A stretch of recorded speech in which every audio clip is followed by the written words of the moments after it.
இங்கிட்டு வாங்கக்கா. சரி ரைட், அப்படியே இருக்கேன்னு கேட்டுங்க.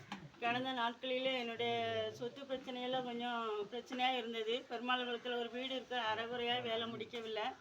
ஆனால் அந்த இடத்துக்கு பட்டா வாங்கலை. 17 வருஷம் ஆகுது. ஆனால் நான் பாஸ்டர்கிட்ட போன மாதத்துக்கு முந்தின மாதம் சொன்னேன், பாஸ்டர் இந்த இடத்துல இவ்வளோ பிரச்சனையாக இருக்கு பாஸ்டர் அப்படின்னு சொன்னேன். பாஸ்டர் சீக்கிரமாக நடக்குமா, நீங்கள் கவலைப்படாங்க, நான் ஜெபிப்பேன்னு சொன்னார்கள். ஆனால் கடந்த மாதத்தில் அந்த கூட்டத்துக்கு எனக்கு வர முடியவில்லை. நான் இப்போ தாலுகா ஆஃபீஸ்க்கு போய்விட்டேன். அன்னைக்கு போகும்போது போயிட்டு வரும்போது பாஸ்டர் சொன்னாங்க, ஆண்டவர் உங்களுக்கு வழியை திறந்து விட்டார், சீக்கிரமாக கிடைத்து விடணும். ஆனால் அந்த பட்டா எனக்கு போன வாரம் எனக்கு ஃப்ரீயாகவே கிடைத்தது. இன்றைக்கு அப்போ அவர்கள் சொன்னார்கள், பட்டா வாங்கறதுக்கு 5 சென்ட் இடத்துக்கு பட்டா வாங்க 30,000 ஆகுமா, எனக்கு பட்டா வாங்க முடியல. இன்றைக்கு காலையில் என்னோட அந்த அண்ணன் பேசினாங்க. ஏன்னா என் இடத்துல இன்னொரு 5 சென்ட் அந்த அண்ணனுக்கு நான் விற்றேன் இப்போதை சுற்றியில். அந்த அண்ணன்ட்ட நான் கேட்டேன், இடத்துக்கு வேல்யூ போட்டிங்களா என்னன்னு கேட்டவங்க அந்த அண்ணன் சொன்னாங்க 30,000 ஆகும்க்கா, எனக்கு வேணா பட்டா வாங்கலன்ட்டு. அப்போ நம்ம எல்லோரும் ஜெபத்தை கேட்டு ஊழியக்காரங்க எங்கள் சபையில் உங்கள் பாஸ்டர்லாம் ஜெபினாங்க. இங்கேயும் நான் பாஸ்டர்கிட்ட சொல்லி நான் வேதனையை பாஸ்டர் ஆறுதலாக வசனத்தோடு என்னோட பேசினாங்க.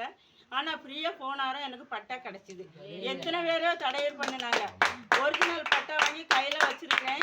ஆனால் பட்டா அங்கே இல்லை, நீங்கள் ரிஜிஸ்டர் ஆஃபீஸ்க்கு போங்க, சீர்திருத்தம் பத்திரம் போடுங்க, அது 30,000 செலவாகுன்னு ஒரு ஃபோன் வருது.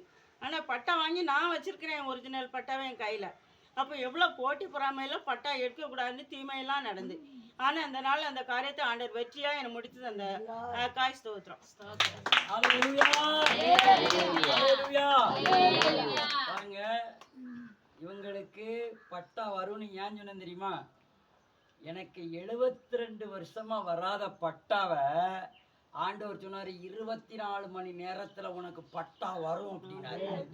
4 தலைமுறையில நடக்காத அற்புதத்தை எனக்கு செஞ்ச ஆண்டவர் சொன்ன, உங்களுக்கு நடக்குங்கான்னு.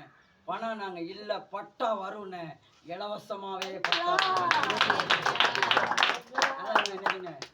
உபவாசத்தை காட்டிலும் உன்னுடைய விசுவாசமே ஆசீர்வாதம். என்னது அந்த விசுவாசம் எங்க இருக்கான்? உங்க ஒவ்வொருவருக்குள்ளேயும் இருக்கு. ஆண்டவர் சொல்றாரு, என்னை எத்தனை பேர் விசுவாசிக்கியோ அத்தனை பேர் என் பிள்ளை. அதிகாரம் கொடுத்திருக்கிறாரு. அந்த அதிகாரம் இன்னும் நம்ம நடத்தும். நான் சொல்றேன், இந்த ஒரு பட்டா இல்லை, இந்த ஒரு இடம் இல்லை, இன்னும் பல இடம். அல்லேலூயா. ஆண்டவர் என்ன சொன்னாரு? 100 மடங்குனாரு, அப்புறம் 1000 மடங்குனாரு, அப்புறம் கோடினாரு, அப்புறம் கணக்கு கூட்டி பார்த்தாரு. எல்லையற்ற ஆசீர்வாதம். என்ன ஆசீர்வாதம்? எல்லையற்ற ஆசீர்வாதம். எல்லைய மிஞ்சிய ஆசீர்வாதத்தை தேவன் தருவார். சொன்ன சாட்சி சொன்ன பிள்ளைகளுக்கு கர்த்தருக்கு ஸ்தோத்திரம், நன்றி. ஆமென். சரி, நம்ம தொடர்ந்து செய்திக்காக நம்ம இப்ப கட் பண்ணிட்டு போடுங்க. செய்திக்காக நம்ம ரொம்ப நேரம் எடுக்க விரும்பல. கரெக்டா முடிச்சு உங்களை 1:30க்கெல்லாம் சோத்தை போட்டணும்.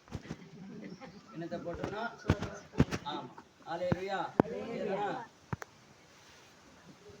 கட்டா மாடுது, எனர்ஜி ஆயிட்டா கட்டா மாடு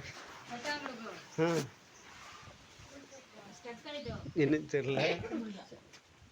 கட்டா மாடு பாரு,